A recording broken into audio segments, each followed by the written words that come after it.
Harka fuunee akkam jirtu kabajamtoota daawwattoota keenya bakka jirtan hundumaatti fayyaaf nagaan isiniif haa ta'u. Har'a egaa sagantaan oolmaa koo keenya jalqabeetu jira. Har'a immoo keessummaa kan biraa haaraa tokko isiniif qabannee dhiyaannee jirra. Keessummaan keenya guyyaa har'aa kun eenyudha? Mana eenyuun dhufe laata? Isa jiru ol seenee isinitti agarsiisu laata? Akka kan yoo goone gaarii natti fakkaata. Garuu guyyaa har'aa akkasiin nu wajjin taatan isin affeeruu barbaada. Nama tokko nama guddaa nama hawaasa kana keessatti beekamtii guddaa qaban nama uummata kanaaf hojii baay'ee hojjetan nama baay'een keessa yaadataniif beektan tokko wajjin oolla olmaan isaanii maal fakkaata mana isaanii dhufne irra ganamaan kaane mee ol seenna gara mana kana. Warri kun jenna mitiiga. Attan jirtu Akkam jirtu? Attan jirtu fayyaadha. Nagaadhaas? Attan jirtu. Akkam jirtu? Nagaadha. Nagaa keessan? Galata Waaqayyoo. Jirtu? Galaa ol. Har'a gaasinii wajjin oolla jennee dhufne. Baay'isee gaariidha bakka. Nagaadhaas? Bakka nagaan dhuftani. Jirtu? Anaa dhufu jedheera. Galatoomaa. Akkam Egaa kunoo ati manni keenya. Kottaa maal? Kottaa gaa. Kottaa gaa. Maa inni waan isaa kun garuu? Kuni Qeen kuni? qe'ee kana magariisa. muka kana dhaabuu nan jaalladha. Egaa anis akkuma Dooktar Abiyyi Ahmed biqiltuu dhaabuu kana wanta jedhu fakkeenya gaariidha. Qilleensa gaarii hafuura baafachuu. Qilleensa gaariidha. Kun bunadha. Isaan kun buna. Tolee, hundeen bunaa jira. Buna irraan ciradha. Kunnoo ammayyaa gaarii jira. Tokkoon isaa kiiloo 2-3 ba'aarra. Dhugaadhaa? Kiiloo 2 isaan kun Asuma qe'ee kana keessatti. qasmatte. Akkas taanaan isheen addanatti qilleensuma gaarii tokko hafuura baafattu jechuudha. Qilleensa gaariidha. Yeroo aduu si qabbanadha. Konkolaataan keessan as dhaabatti. Dhaabbatti taaksii irraa taaksii hojii wal dhiiburra. Taaksii hojii wal dhiiburra. Konkolaatittiinis immoo ishee duriiti. Suutuma deemti deema. Haa ta'u. Kottaa. Tole.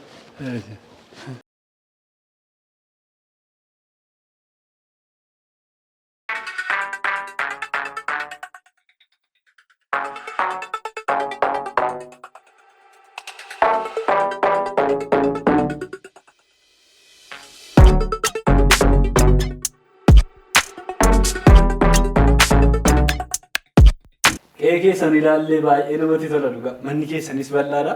Waggaa meeqa jiraattan as keessa? Asii bara 1991 akka lakkoofsa Itoophiyaatti waggaa 24 eegansitti gale ijaaree. Egaa waa'een keessanii bal'aadha. Busaayaas maal kaasee maalitti akkam bu'uun beeku isin akkuma namni baay'een argaa jiru isin nama guddaadha. Nama kabajamoodha. Gaazexeessaadha. Barreessaadha. Kitaabota baay'ee barreessitaniitu. Gaazexeessummaan keessan immoo reediyoo irra hojjettaniitu, televizyiinii irra hojjettaniitu, abbaa maatiitii biyya kana keessas biyya hambaas deemtanii hawaasa kana keessatti jireenyi keessan bal'aadha. Yeroo qabnu kana keessatti maal akkan kaasu baay'ee natti ulfaata. Garuu ijoollee ta'ee yeroon reediyoo dhaggeeffachaa guddadhe tokko kan ani irraanfanne reediyoo Itoophiyaa irraati. Qophii ijoollee kan jedhu obbo Isaayyaastuu jalqabee dhanni dhuguma dhaanni kun. Ana jalqabeetu hin ta'in bara 1977 raadiyoon Itoophiyaa qophii afaan Oromoo ani qophii ijoolleen hojjedha miti irratti reediyoo sanarratti. Qophiin kun durumaan jira ture. Amma tiimii jenna. Proogiraam tiimii jenna yeroo sagantaan tokko jalqabu reediyoo irratti yeroo baniinsa isaa irratti kan galu jechuudha. Amma inni natti tolu dideennaani maaliif hin geeddaru jedhee tanan kaka'umsoon kootiin naqamtee deemeen ture hojiidhaaf. Amma yeroon teeppii koo qabadhee deemu ijoolleen ganda keenyaa naannoo mana keenyaa dhufani. Dhufnaan baay'een gammade kottaa taa'aan jedheen. Ijoollee xixinnoodha. Ijoollee xixinnoodha. Amma isaanii gaadhamatu gurguddaadha isaan amma. Amma mee jedhaa jedhee ati qophii ijoolleettaa, atis qophii ijoolleettaa, atis sadan tokko. Qophii ijoollee jedheen qayyabsiise. Sana booddee immoo walumaa galatti immoo jedhaati qophii ijoolleedhaati kolfaamu akkuma gammadan jedheen. Hin gammadan ijoolleen baay'ee gammadanii. Saganticha dhuguma baay'ee gurra namaa qabata. Ijoollummaa keenya nu yaadachiisan. Warri sagantaa kana ilaalan baay'een isaanii akka kana dhaggeeffatu. Kan biraa immoo sagalee keessanidha jedhamee shakkama. Kun Raadiyoo Itoophiyaati. Kun raadiyoo Itoophiyaati kan jedhu Kifilee Jooteedha. Sagalee keenyatu wal fakkaata. Nama baay'ee na gaafata. Isas. Na Kifilee Jooteedhama. Kifilee Jootee Gammachuu. Akaakilii Onismoos Nasiibidha. Sagalee keenyatu wal fakkaata. Sagalee keenyatu wal fakkaata. Kanaafiti kun raadiyoon Itoophiyaati. Yeroo jedhu ankoo wajjin exactly wal fakkaata. Wal fakkaata. Isaanirras immoo caalaa hawaasa keessatti baay'ee kan beekameef namni baay'een kan inni argee kan inni dhageessiin sababa ta'ee fi namni baay'een isa kanas kan keessanii jedheetu fudhatanatti fakkaata. Televezyiinii bara kam akka jalqabdan hin yaadattu? Bara 1983 caamsaa galee yaadiq. Caamsaa sana keessatti nu waamanii warra reediyoo keessa jiru. Namoota 5 nu waamanii kan nu waame immoo Obbo Barakat Simoon ture. Yeroo sana mootummaa ce'umsaa Addawaawii kan jedhamu ture. Yeroo sana bakka ministeeraa kan taa'e Obbo Barakat ture. Nu waameeti afaan Oromootiin tamsaasa televezyiinii jalqabuu fi kanaaf isiniin filanne odeeffannoo qabna jedheeti nu filee bara 1983 ji'a waxabajjii 16dha. Egaa Badriyaa Mahammad, Yohaannis Waaqoo, Saamu'eel Dhaabaa, Badhaasaa Simaa. Badhaasaa Simaa. Badhaasaanis wajjin turree 5 taanee jalqabne. 5 keenya keessaati egaa amma lubbuun kan hin jirre Saamu'eel Dhaabaa. Saamu'eel qofaadha. Saamu'eel. Warri kaan nuti keenya jirra galataa Waaqayyo. Wal gaafattu garuu. Wal gaafanna. Seenaa baay'ee qabdu sini. Biyya alaati eessa safaratan akka biyya alaa dhattanis beekamu. Biyya alaa immoo bara dargiiti. Bara dargii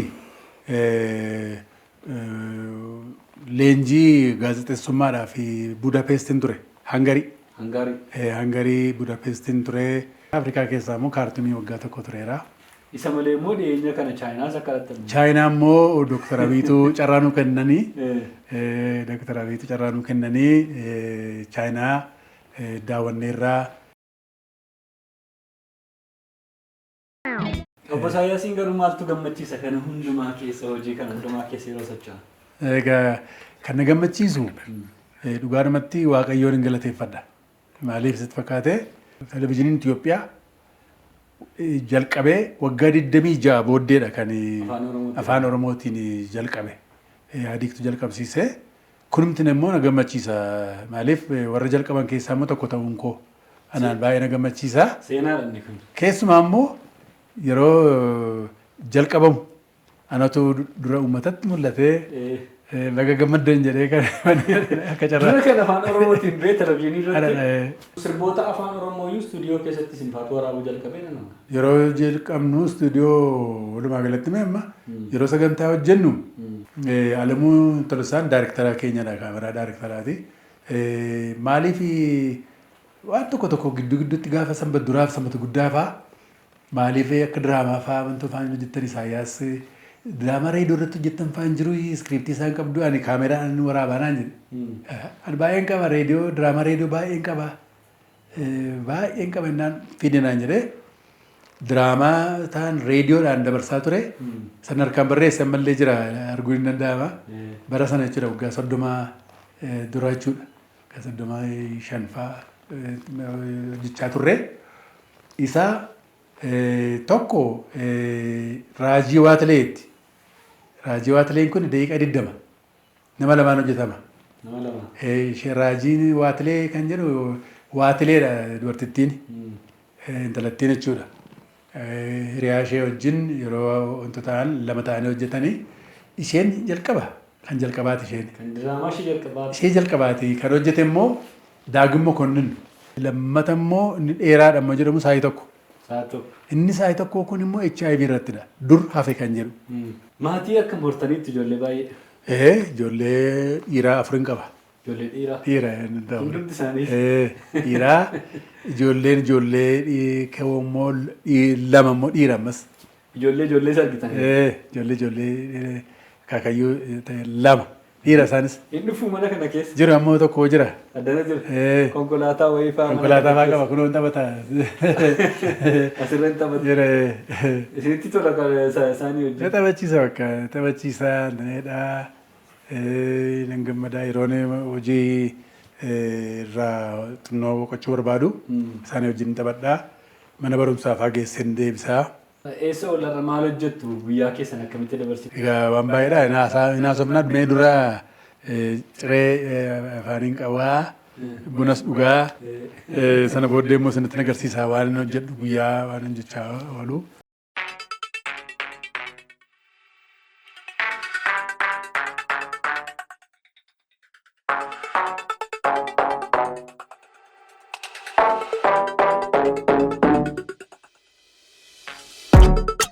Ini kun ilmu keessan isa maal? Arafaa. Arafaa. Arafaa. Inni kunoo? Inni kun mucaa kooti. Ilma ilma koo. Maqaa tokko kaastee hamma dhumaatti. Ani sittani mashee. Nyaata kana tolii fayyaa sordofaa miidhagaa goolee daabbuus darbaa beeroo toltuu hiiluu jaayil jaala. Hamma kanatti reetti dhumaatti. Harki koolsi. Kudha lama. Baay'ee wajjin bashannantu hin argamu. Wajjin na taphachiisa akkas. Ati gaa mucaa dhumaati. Akka ogummaa abbaa kee hordofuu barbaadda moo kan biraa keessa deemuu barbaaddaati? Isas yaadaan jira garuu moora gara teekinooloojii irrattidha. Gara teekinooloojii irratti? Kompiitara saayinsii barachuuf. Yaadi kee gara isaa? Akkamiin Busaayyaas barreessaadha, gaazexeessaadha. Ilma isaanii ta'uu keetti maal sitti dhaga'ama yookaan immoo namoonni maal siin jedhu? Ulfina guddaadha nama baay'ee kana gaafata. Abbaan kee akkam kitaabota safaa dubbistee jettu waan nyaan jedhu. Si gaafatu si? Kitaabota isaanii keessaa isa kamiin dubbisteeti? Sallee dubbistee hawwiidha. Hawwi? Kun muuxannoon keessan kun baay'ee gaariidha. Maqaan isaaniirraayyuu Anaatolii, Naa'olii, Leeqaa, Museedha maqaan isaanii. Amma yeroo inni durii bara 1979 kan inni jalqabaa Anaatoliin kan dhalate. Isaaf maqaa baasuudhaaf daftaree tokko irratti maqaa baay'een liistii godhe barreesse. Asii gadi. Asii gadi jira as keessa daftaree kana irratti maqaa barreesse bifa kanaan. Yeroo sana yaadannoodhaaf? Maqaa isaanii baasuudhaaf. Kun akka ittiin. Asii gadi. Kun waggaa 36 har'aan barreesse. Maqaa kan? Maqaa kan hundumaa. Anaatolii, Naa'olii, Oliyaa, Roobenuus, maqaan waliin olii kan hundumaa amma namni baay'ee itti ta'u ilaa bara sanaan akka ittiin hin kaa'ila. Akka kanatti. As keessaan baasee maqaa isaaniif kennee isa kaan biraa immoo diraamaa keessatti itti fayyadame. Maqaa warra kaan immoo? Amma diraamaa sana yoo agartee harkaan barreessina dur qubee saabaatiin. Kanaaf liistiin maqaa kun inni kaan ijoollee keessaniif? Isa kaan immoo namni akka itti moggaafatuufi gara sanaatti geessite? Diraamaa keessa afaan gasha.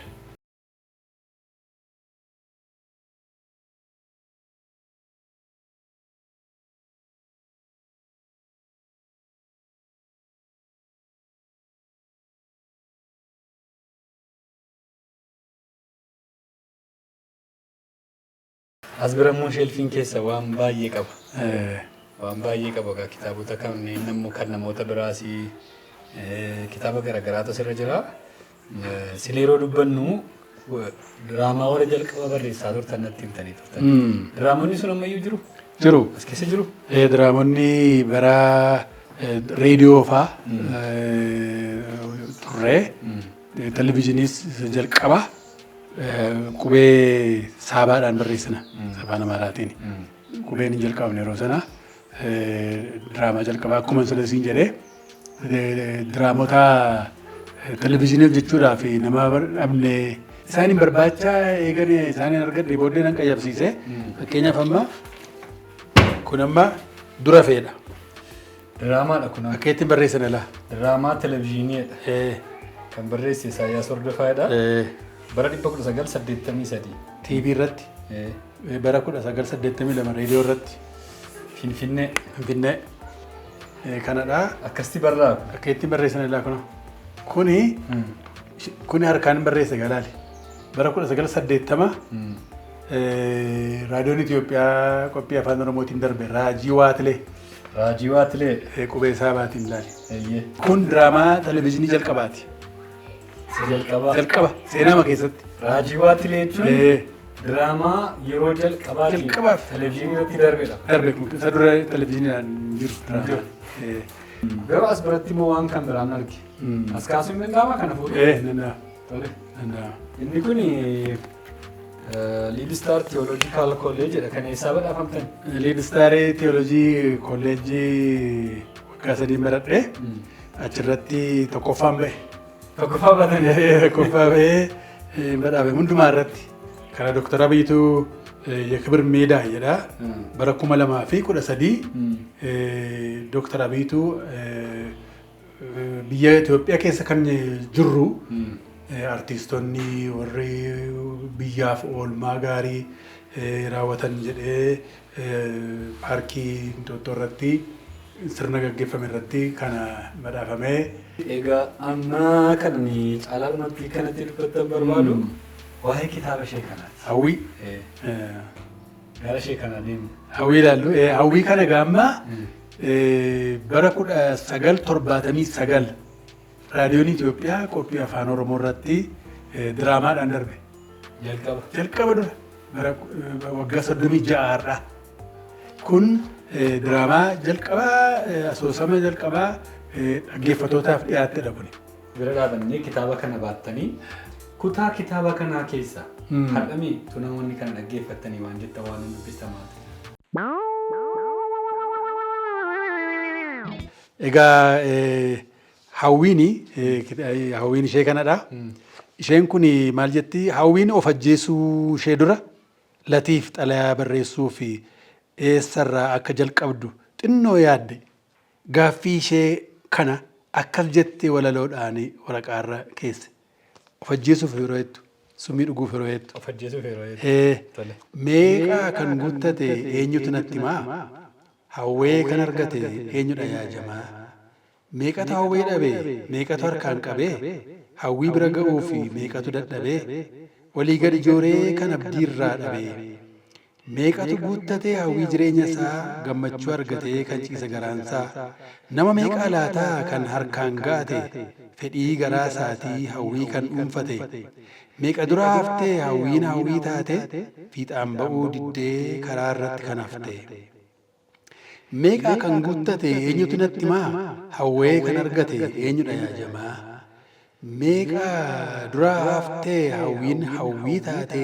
Hinaaffaan guutamtee hammeenyaan hudhamtee? Nama meeqaa laataa hawwee kan argate? Fedhii garaa isaatii soonaan kan guuttate? Eenyutu natti himaa? Eenyu beekaa laataa? Eessaa daangaan hawwii? Eessatti dhaabbataa? Eessaan ba'ee deemee eessatti jallataa? Eessatti qajeelee eessarratti gufataa? Eenyutu natti himaa? Eenyu beekaa laataa? Hawwiin ilmaan namaa maal fakkaataa? Eenyutti dhiyaattee eenyurraa fagaataa? Isa kamiif guutee kan duraa hir'ataa? Meeqaa kan guuttate eenyutu natti himaa? Hawwee kan argate eenyudha yaajamaa? Dhugaa ta'uu baannaan hawwiin hawwiidhuma kan qoricha hin qabne dhukkuba ilmaan namaa. Dhugaa ta'uu baannaan hawwiin hawwiidhuma kan qoricha hin qabne dhukkuba gaaffii ilmaan namaa kan jedhudha. Kana booddee summii dhudde. Kana barreessite. Summii dhuddee siree ishee irratti xafattee hin kuftee. Egaa sana booddee namni argees hin jiru. Mana ishee cufatteeti. Kaadhimaan ishee yeroo biyya alaatii dhufu hawwii argachuu hin dandeenye balbala ishee cufanii cabsanii galanii. Egaa seenaan ishee baay'ee hawwataadha. Namni baay'ee jaallate kan jaallate hawwiidha baay'ee. Kana booddee maal akka ta'u immoo gara fuulduraatti. Gara fuulduraatti immoo egaa amma inni gara fiilmiitti barreesseen ture. Fiilmiitti barreessee. Fiilmiitti barreessee immoo dheerate. Baay'ee dheeraadha kun seenaansaa. Gara biraa immoo inni namoota baay'eetu asirratti hin dhaabeen. Kana booddee hospitaala fuudhanii deemu. Gaaffiin isaanii kana booddee akkam taati hospitaala booddee. Kana booddee immoo akkam taati. Isaan immoo nan dheere ammatti fufeera. Deebiin kennaa fi dhaggeeffattoota dubbistoota hawwiidhaa fi. Mee eessa teessanii barreessitu? Amma ilaalla kottaa ilaalla. Isa laallu.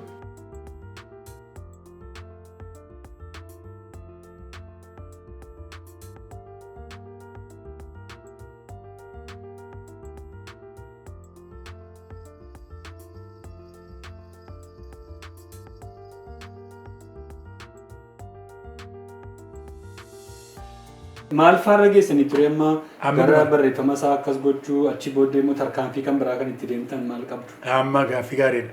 Amma kana fixaan jira. Maalirra jirra amma kiruun keenya gareen fiilmii kana qopheessinu piroodakshinii kana qopheessinu filaa jirra amma taatota. Taatota gara filuu jirra. Filaa jirra latiis hawwiis filaa jirra.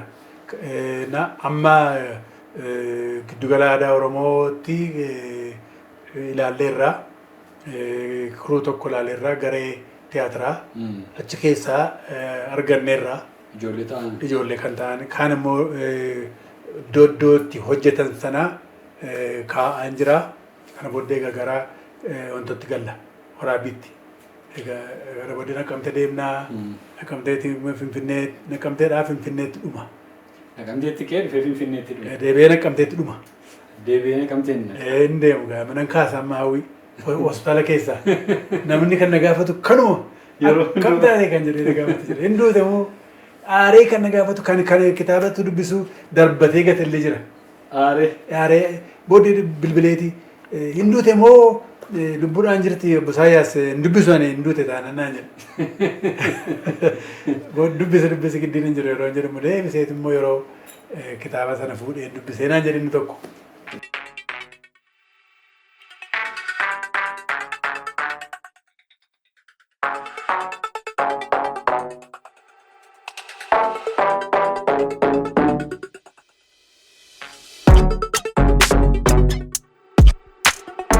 Ani maqaan koo Leeftinant Koomaandar Marabbaa Atoomsaan jedhama. Isaayyaasiin kan wal beeknu dhalootumaati.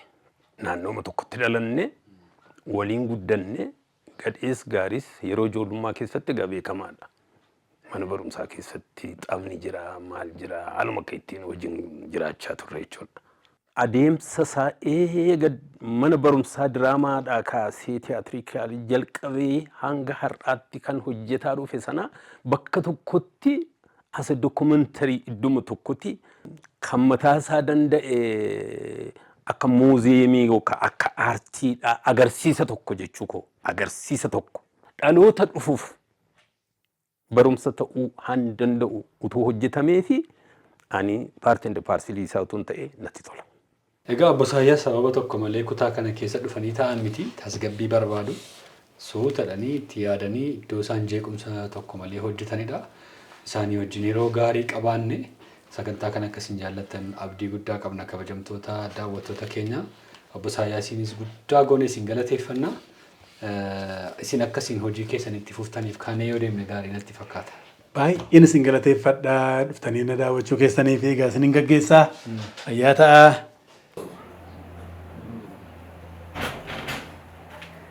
Egaa kaanee deemna obbo Isaayyaas ulfaadha. Nillee guyyaa isin wajjin qabaannetti yeroo isin wajjin qabaannetti oolmaa keessan kana fakkaatu kan arguu keenyatti baay'ee gammanna. Isin wajjin yeroo dabarsinetti daawwattoonni keenyas akka gammadan waan tokko akka isaan baratan abdii guddaa qabna. Egaa isin hin jeeqnu yeroo keessan hafetti immoo waa'ee diraamaa hawwiitti nu ariifadhaa isiniin jenneetu. Galatoomaa fayyaa jabaadha. Tole. Egaa ganamaan kaanee guyyaa har'aa mana barreessaa jechuu dandeenya, gaazexeessaa jechuu dandeenya. Isaayyaas hordofaatti argamne oolmaan isaanii maal fakkaata? Obbo Isaayyaas nama soorama ba'edha. Mana keessa yeroo oolan, qe'ee keessa yeroo oolan maal hojjetu? Akka kana immoo yeroo tokko tokko ba'anii maal hojjetu waan jedhu oolmaa isaanii isinitti agarsiifne oolmaa isaanii kana akkas hin jaallattan eessa jiru warra jettanii gaafattaniif immoo akka deebite abdii guddaa qabna. Torbee dhuftu sagantaa keenya oolmaa kootiin keessummaa kan biraa tokko qabannee isiniif dhiyaanna. Nu daawwachuu keessaniif, nu wajjin turuu keessaniif guddaa isin galateeffanna. Hanga torbeetti fayyaaf nagaan isiniif haa ta'u. Nagaan nu tura.